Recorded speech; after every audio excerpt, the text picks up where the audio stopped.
Nothing is working. Not your effort, not your plans, not your prayers. You wake up tired, not from work but from hope, from trying again, from telling yourself, today will be different, and watching it turn into the same day it's been for years. Let me ask you something uncomfortable. What if the problem isn't that you're broken? What if the problem is that you've been asking the wrong question your entire life?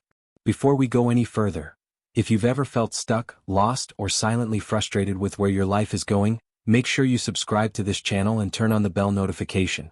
Every story here is for people fighting battles no one sees. And you don't want to miss the message that might arrive exactly when you need it most. This story begins with a man named Daniel. Daniel wasn't dramatic. He wasn't lazy. He wasn't weak. He was exhausted. Exhausted from trying to fix his life and watching nothing change. At 35, Daniel's life looked fine from the outside. A small apartment. A job that paid the bills. A phone full of contacts. But inside it felt like rot. Like he was slowly decaying while pretending everything was okay. Every night, Daniel lay in bed staring at the ceiling, replaying the same mental loop. I've tried everything. Why does nothing work for me? What's wrong with me? He had read the books, watched the videos, followed the gurus. Wake up early, grind harder, think positive, manifest abundance. Yet here he was, still broke, still lonely, still angry at himself. Failure after failure doesn't just hurt your confidence. It rewires your identity. Daniel didn't just think he was failing at life.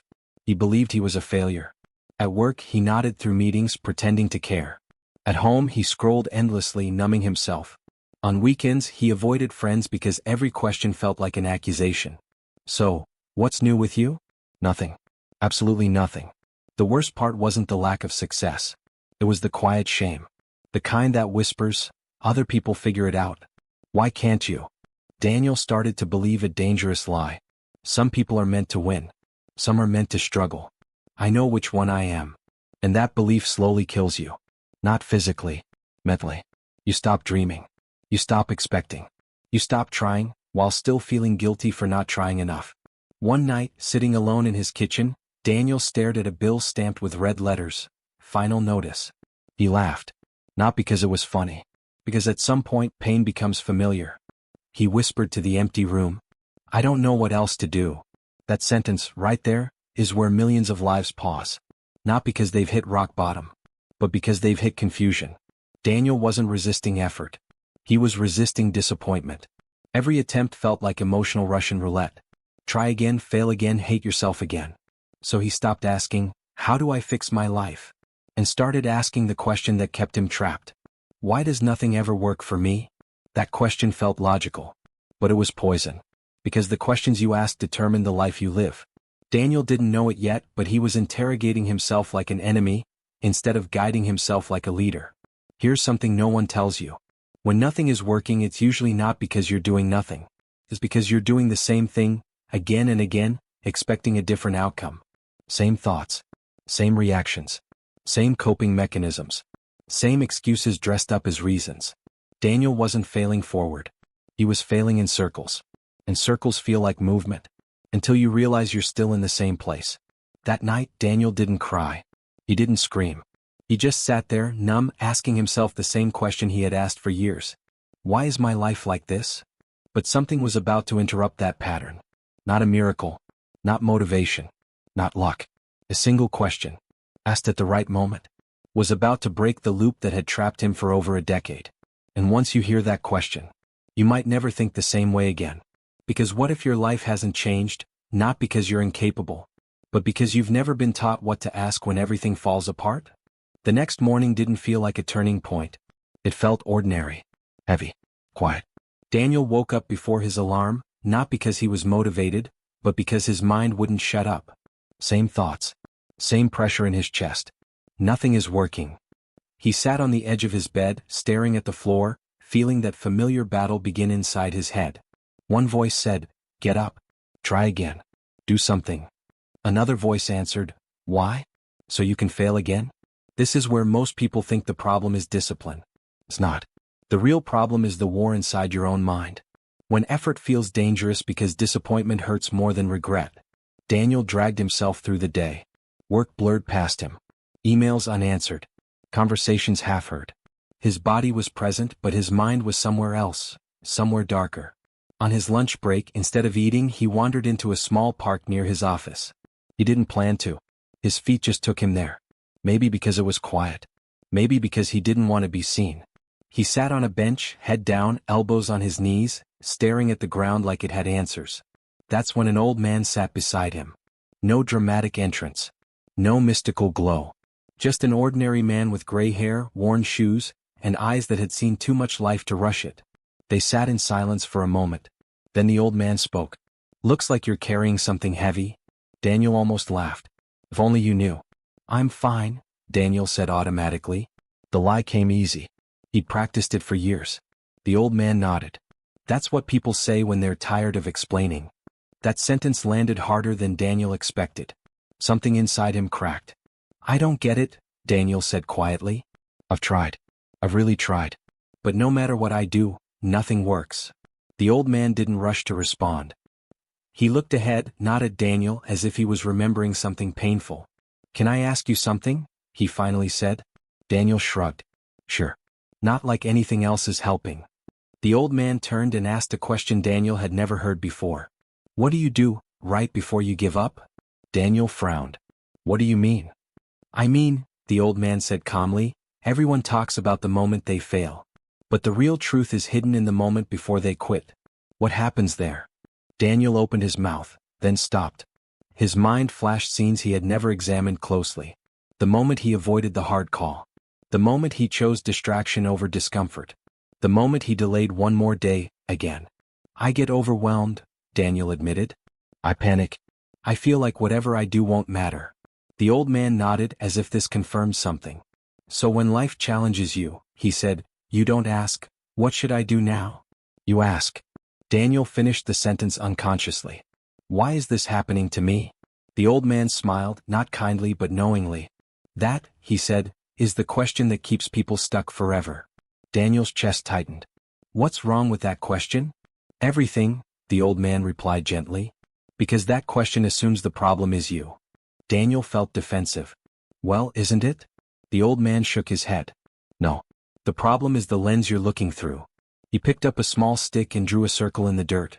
"Every time something goes wrong, you step into this circle," he said. "Self-blame. Confusion. Fear. And inside this circle, you ask the same question." He wrote 4 words in the dirt. "Why am I like this?" "That question doesn't create solutions," the old man continued. "It creates stories. Painful ones." Daniel stared at the words. They felt uncomfortably familiar. "So what should I ask?" Daniel demanded. "Because honestly, I'm tired of advice." The old man erased the words with his foot. Then he wrote a new question. Slowly. Intentionally. "What am I avoiding right now?" Daniel felt his throat tighten. Because instantly, he knew. Avoiding responsibility. Avoiding rejection. Avoiding discomfort. Avoiding the version of himself that required courage. The old man looked at him and said something Daniel would never forget. "Your life doesn't change when you find better answers. It changes when you start asking better questions." Daniel's mind raced. What am I avoiding right now? The phone call he hadn't made.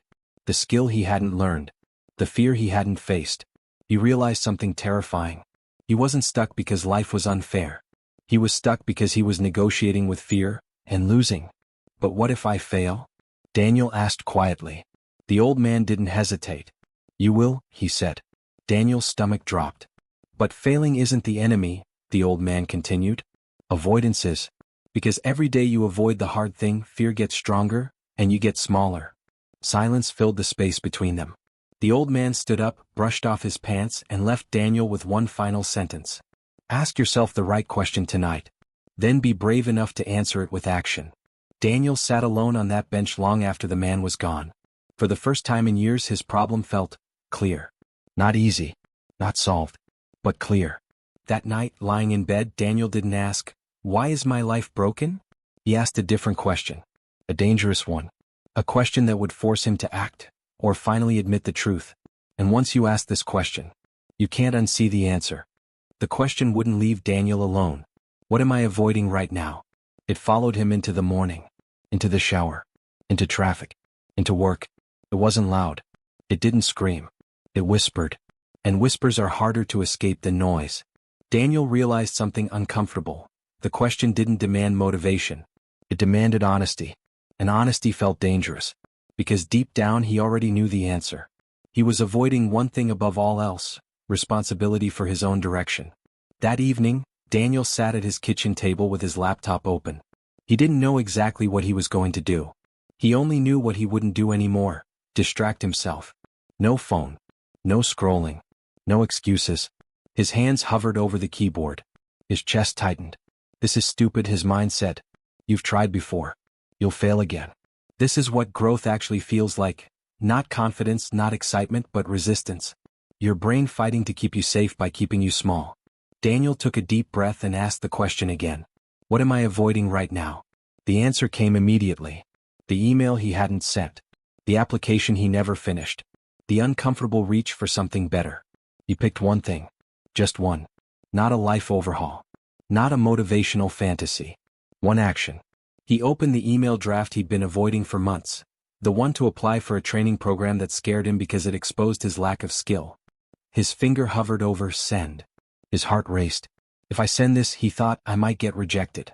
And if I don't, nothing changes. That realization hit hard. Staying the same was guaranteed pain. Trying meant possible pain, but also possible escape. He pressed send. Nothing magical happened. No music. No relief. Just silence. And oddly, that silence felt heavier than fear. The next day, doubt returned with a vengeance. That email won't change anything. You're still behind. You're still you. Daniel almost quit the process right there. This is the stage no one talks about, when you act and nothing immediately rewards you. When growth feels pointless. But the question came back. What am I avoiding right now? He hated how effective it was. So he answered it again. He woke up earlier, not motivated but committed. He spent 30 minutes learning something he'd been avoiding for years. He made another uncomfortable call. Then another. Some days he felt strong. Most days he didn't. Progress was quiet. Unimpressive. And failure still showed up. 1 week later an email arrived. We regret to inform you. Daniel stared at the screen, feeling the familiar collapse inside his chest. Here it is, his mind said. Proof. It doesn't work. He sat there, defeated, staring at the rejection. And for a moment he almost returned to his old question. Why does this always happen to me? But then, something stopped him. He caught himself. And instead he asked, what am I avoiding now? The answer shocked him. He was avoiding persistence. Avoiding the truth that rejection wasn't proof of failure. It was proof of participation. That night, Daniel didn't spiral. He didn't numb himself. He adjusted. He reapplied elsewhere. Asked for feedback. Kept moving. This was new territory. Before, rejection meant retreat. Now it meant recalibration. Weeks passed. Daniel didn't transform overnight.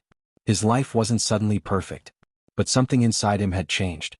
He stopped seeing fear as a stop sign, and started seeing it as a direction. Every time anxiety showed up, he asked the same question. What am I avoiding right now? And every time he answered honestly, he grew a little stronger.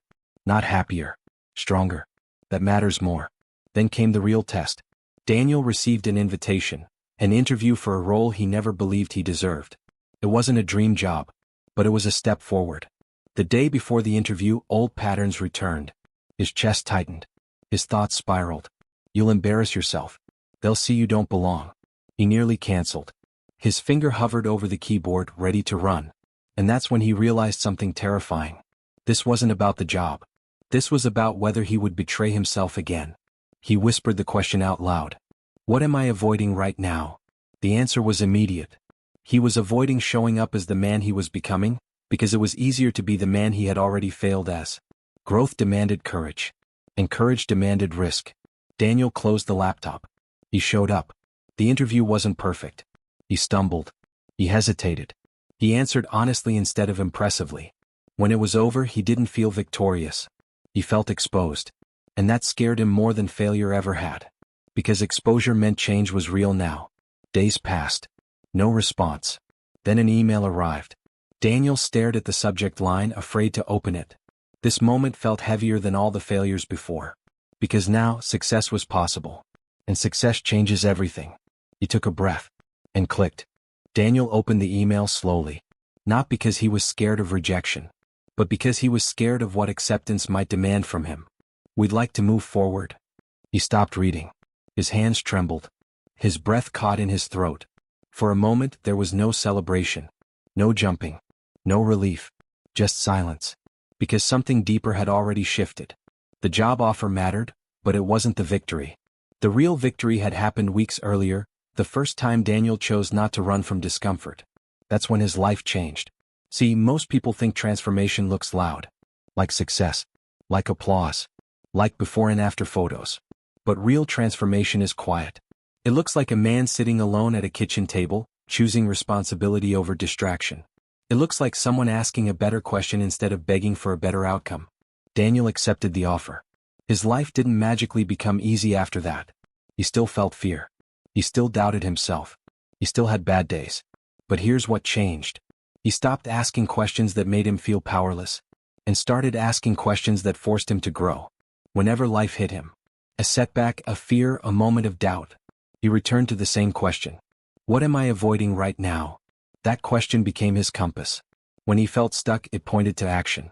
When he felt scared, it pointed to courage. When he felt lost, it pointed to responsibility. And slowly, his life began to move. Not because circumstances changed first, but because he did. Here's the truth most people never hear. Nothing starts working in your life until you stop negotiating with fear. You don't need more motivation. You don't need another plan. You don't need to find yourself. You need to stop avoiding the thing you already know you must face. Right now. So let me ask you the same question that changed Daniel's life, and might change yours too. What are you avoiding? Is it a conversation? A skill? A decision? A responsibility you keep postponing? Because avoidance feels safe, but it charges interest. And that interest is paid in years. Here's something powerful you can do starting today.